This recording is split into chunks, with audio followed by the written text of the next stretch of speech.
পাট শাক, মিষ্টি পাট শাক ভাজি করে খেতে পারেন, কাঁচামরিচ পেঁয়াজ বেশি দিয়ে ডাল দিয়ে রান্না করে খেতে পারেন, সেই স্বাদ।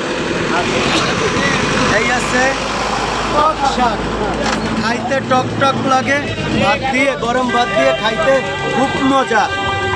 ট্রাই করে দেখতে পারেন, সেই স্বাদ বন্ধু, এত স্বাদ করে। এই দেখেন কলমি শাক, কলমি শাক এই যে কাকি আনছে কলমি শাক মাত্র 5 টাকা, 10 টাকা, 10 টাকা। আরে কাকির শাকের ভিতর কই মাছও আছে, দর্শক দেখেন কই মাছও আছে,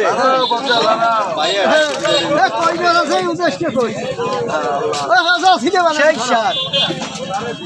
কলমি শাকের সাথে কই মাছ ফ্রি, সেই স্বাদ। বন্ধুরা চলে আসবেন সেই স্বাদের শাকসবজি কিনতে পশ্চিম পার্ক কাঁচা বাজারে।